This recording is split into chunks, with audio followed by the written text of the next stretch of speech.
pois nada é impossível para Deus. Eu vou repetir aqui, pois nada é impossível para Deus. Queridos, essa palavra, eu quero lançar essa palavra ao seu coração. Eu quero que você preste muita atenção nessa palavra, porque eu confesso a você que faz alguns dias que eu tenho ruminado essa palavra, faz alguns dias que Deus tem ministrado ao meu coração acerca disso, faz alguns dias que Deus tem falado comigo acerca disso. Por isso eu creio que essa não é mais um culto onde simplesmente você vai escutar uma palavra e sair por aquela porta da mesma forma com que você entrou, mas eu creio que essa palavra é um sermão, não simplesmente para que você escute, mas para que você celebre, para que você receba, para que você viva coisas extraordinárias da parte do Senhor. Eu creio que as chaves que vão ser liberadas através dessa palavra irão chegar ao teu encontro, para que você viva coisas extraordinárias da parte do Senhor nesse tempo. Quantos recebem essa palavra? Por isso olha para essa pessoa que está do seu lado e fala assim: olha, não limite o que Deus pode fazer na sua vida. Olha para outra pessoa e fale a mesma coisa. Querido e querida, entenda que nós não iremos impedir o agir de Deus na nossa vida. Nada vai impedir o agir de Deus na nossa vida. Quantos creem nisso? Nada vai impedir o que Deus quer fazer na sua história. Nada vai impedir aquilo que o Senhor pode fazer na sua história, na sua casa, na sua família. Toma posse dessa palavra. Nada vai impedir. Sabe, olha que interessante isso. E a partir do momento que eu entendo o Deus Todo-Poderoso que eu tenho e o Deus do impossível, você tem noção disso? Que é o Deus do impossível. Pastor, como pensar em algo impossível? Pois é, até pensar no impossível é difícil. Você concorda comigo? Porque por mais que você pense em algo que parece muito difícil que aconteça, se você parar, dedicar 5 minutos a mais naquilo que aparentemente parecia muito difícil, você vai achar uma estratégia, você vai achar um caminho, você vai achar uma solução, mesmo que a solução seja algo muito difícil de se fazer. Então o nosso Deus, o meu e o seu Deus, é um Deus das causas impossíveis, causas que de tão difíceis que são, é difícil de pensar.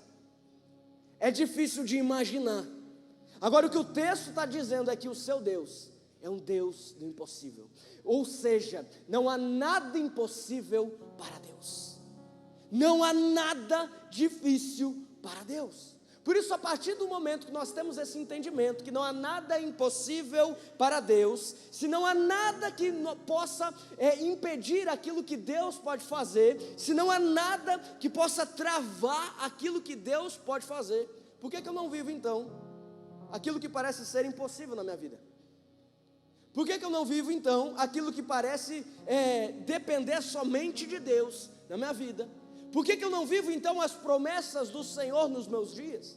Por que eu não vivo então tudo aquilo que Deus tem preparado para mim? Aí você pergunta assim: mas pastor, eu creio num Deus do impossível, mas por que mesmo eu tendo promessa, eu não vivo as promessas do Senhor nos meus dias?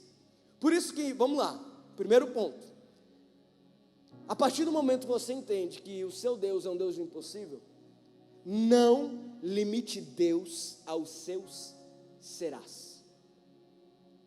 Você tem palavra da parte do Senhor? Você tem coisas que o Senhor liberou sobre a sua vida? Você sabe daquilo que o Senhor planejou para você? Não limite aquilo que Deus planejou para você através dos seus serás. Olha que interessante esse texto de 2 Reis, capítulo 7, verso 1, não precisa abrir, eu vou ler aqui. Então disse Eliseu: ouçam a palavra do Senhor, assim diz o Senhor: amanhã, a esta hora, mais ou menos, junto ao portão de Samaria, uma medida melhor de farinha será vendida por uma moeda de prata, e 2 medidas de cevada serão vendidas por uma moeda de prata. Porém o capitão, em cujo braço o rei se apoiava, respondeu ao homem de Deus: mesmo que o Senhor Deus fizesse janelas do céu, será que isso poderia acontecer? Será que isso, que esse profeta, será que isso que esse homem de Deus, será que isso que esse homem boca de Deus está declarando, está profetizando, será que vai acontecer? Mesmo que o céu se abrisse, sabe, mesmo que o sobrenatural acontecesse, Será que é possível isso que esse cara está falando acontecer? Será? Será que é possível esse milagre acontecer? Será que é possível essa resposta chegar até nós? É isso que esse homem está falando. Será? Será que tem como isso acontecer? O profeta então responde: eis que você verá isso com os seus próprios olhos, mas não comerá disso. Vamos entender aqui. Tem uma palavra, existiu uma palavra. A palavra é que em 24 horas, a vida daquelas pessoas poderia ser transformada. A palavra é que em 24 horas, aquele contexto de fome daria lugar, daria espaço a um contexto de abundância. A palavra é que aquele contexto de morte, em 24 horas, daria espaço a um contexto de vida. Sabe, querido e querida, talvez você tenha recebido palavras da parte de Deus.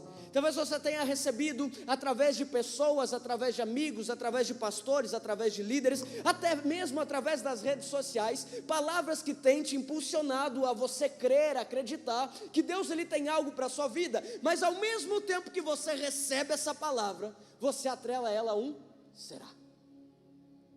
Você atrela ela a um será que vai acontecer aquilo que Deus prometeu para mim? Será que vai acontecer? Será que o meu Deus de fato é um Deus que transforma? Será que o meu Deus de fato é um Deus do sobrenatural? Será que o meu Deus de fato é um Deus de milagres? Será? Será que isso vai acontecer? A incredulidade faz você racionalizar aquilo que não tem como ser racionalizado. A incredulidade faz você querer colocar um Deus poderoso, um Deus grandioso dentro do intelecto humano. Por isso, meu irmão e minha irmã, não limite Deus diante dos seus serás.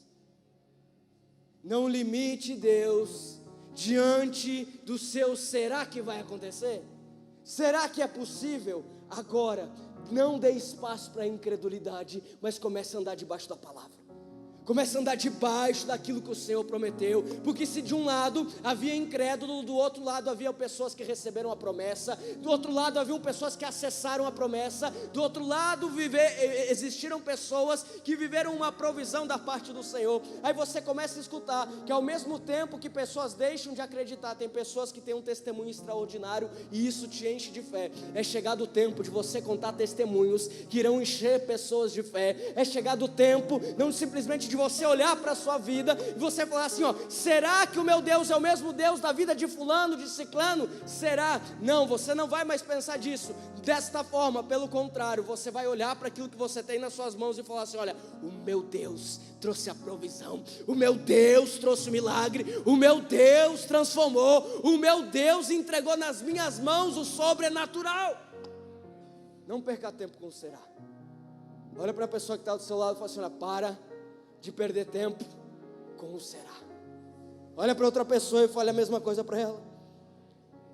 Se não há nada impossível para Deus, então não limite Deus com a sua solução.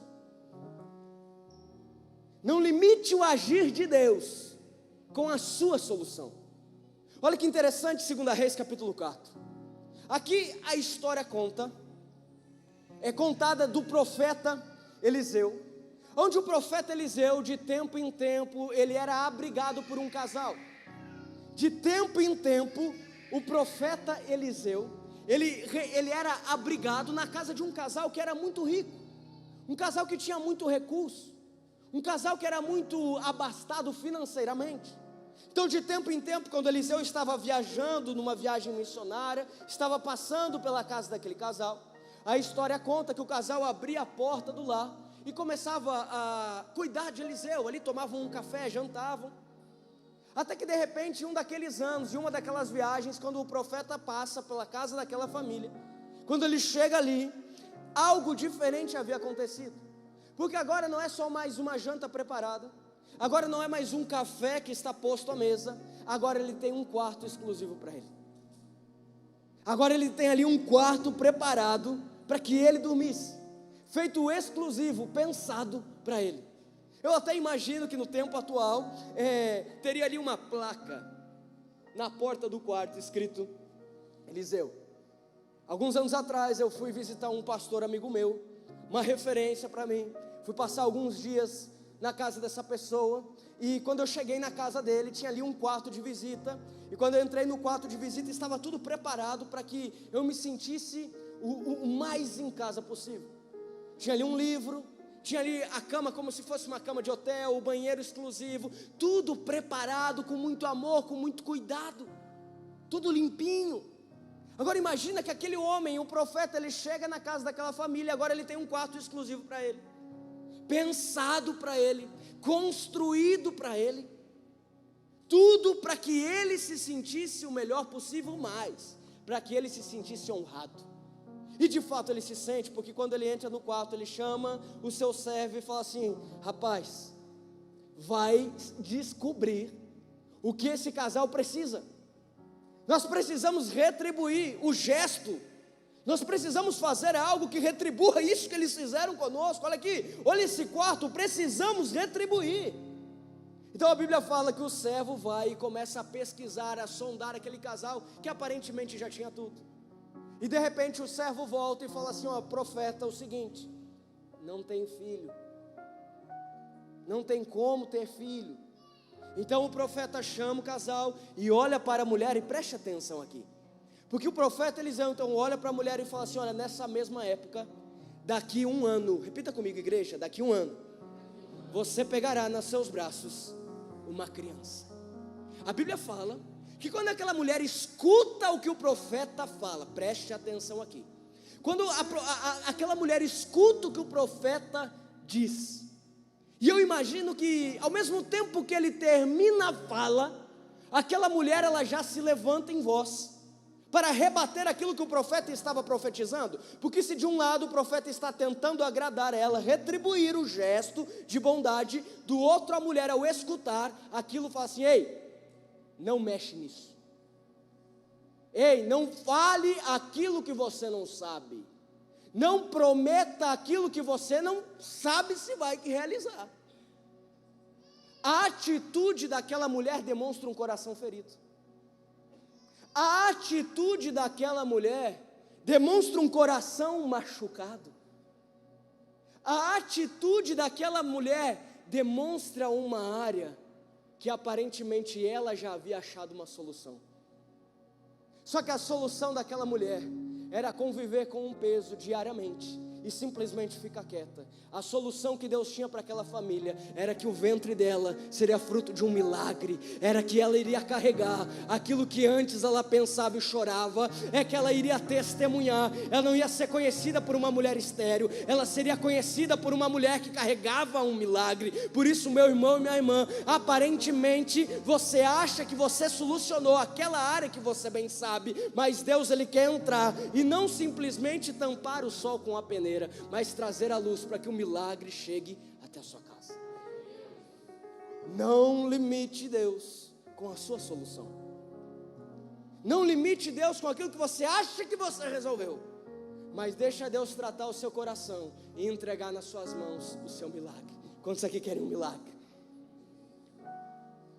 Se não há nada impossível para Deus, então não limite Deus com os seus serás. Não limite Deus com a sua solução. E não esqueça disso.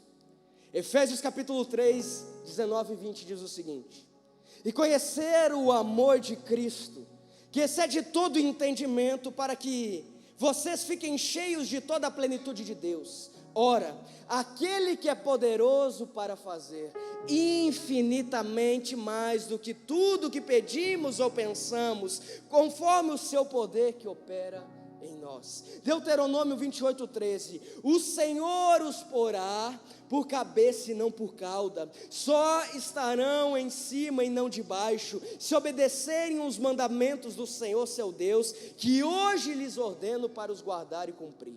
Salmo 139, verso 16 e 18 diz o seguinte: os teus olhos viram a minha substância informe, e no teu livro foram escritos todos os dias, cada um deles escrito, determinado, quando nenhum deles ainda existia.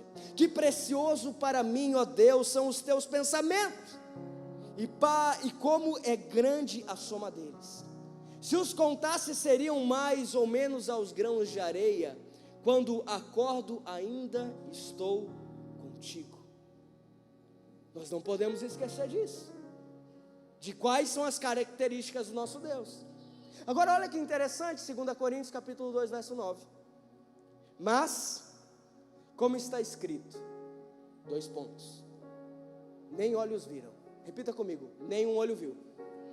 Repete com quem tem fé e crê nisso. Nenhum olho viu, nem ouvido ouviu, nem jamais penetrou em coração humano o que Deus tem preparado para aqueles que o amam. Vamos lá. Deixa projetado 1 Coríntios capítulo 2, verso 10. Deixa no ponto isso aí. A Bíblia diz acerca de um livro. Esse livro é um livro que conta o meu e os seus dias. Esse livro, não deixa projetado, eu vou avisar. Esse livro, ele foi contado, explicado pelo próprio Deus. O próprio Deus parou antes mesmo que você existisse, antes mesmo que o seu pai e a sua mãe fizessem um teste de gravidez e descobrissem que você viria ao mundo. Muito tempo antes de tudo isso, Deus parou e Ele escreveu um livro. Repita comigo, um livro escrito pelo próprio Deus. Ou seja, todos os anos, meus e seus, aqui nessa terra, já foram escritos, já estão em um livro. Deus já planejou tudo, está tudo escrito, está tudo planejado num livro por Deus. Agora olha que interessante, igreja, porque a Bíblia diz o seguinte, que os sonhos de Deus são infinitamente mais do que os nossos. Ou seja, por mais que eu sonhe, Deus tem muito mais sonho que eu. Agora, paralelo a um plano escrito da parte do Senhor para mim e para a sua vida, todos os dias, eu e você, nós escrevemos um livro. Hoje, quando você levantou, você escreveu um livro, uma página do seu livro. Então hoje, através do seu respirar, através das suas atitudes, através da sua conduta, você colocou lá, imagine como um diário, onde está lá o dia, está lá todas as suas atitudes que você fez hoje, que talvez até mesmo você nem as lembre mais, estão lá todas muito bem detalhadas. Agora qual que é o detalhe? O detalhe é que vai chegar um tempo, que eu vou chegar diante de Jesus, e Ele vai estar lá com um livro, o livro que Ele escreveu os meus dias, nas suas mãos. O livro está lá guardado, o livro é imutável, e vai chegar lá o Lucas, com o livro que eu escrevi, ao longo das minhas atitudes aqui nessa terra. E sabe qual que é o maior detalhe? É que esse meu livro, das minhas atitudes, será confrontado com aquilo que Deus planejou para mim. Agora olha que interessante esse texto. Deus, porém, revelou isso a nós por meio do Espírito, porque o Espírito sonda todas as coisas, até mesmo as mais profundas. Você lembra o verso 9 que diz que ouvido nenhum escutou, que olho nenhum viu, e muito mais coração nenhum acessou aquilo que Deus havia planejado? Você lembra disso? Sabe qual que é o meu e o seu desafio, igreja? É nós chegarmos diante de Deus, não com um livro paralelo, mas com um livro com o mesmo conteúdo, porque nós vivemos de acordo com aquilo que Ele planejou. Não é 2 livros, mas é uma só história. Sabe, o meu e o seu desafio não é nós chegarmos diante de Deus e apresentarmos tudo aquilo que nós fizemos pela força do nosso braço, mas o meu e o seu desafio é chegarmos diante de Deus e falar assim: olha Deus, eu vivi tudo aquilo que o Senhor havia planejado, porque se de uma coisa eu tenho certeza, eu gastei tempo em saber aquilo que o Senhor tem para mim aqui nessa terra, eu não cometi o erro de limitar aquilo que o Senhor poderia fazer. Querido e querida, existe uma porção nova liberada da parte do Senhor na sua vida. Não se acomode, não aceite o por baixo, não aceite qualquer coisa, porque o seu Deus é um Deus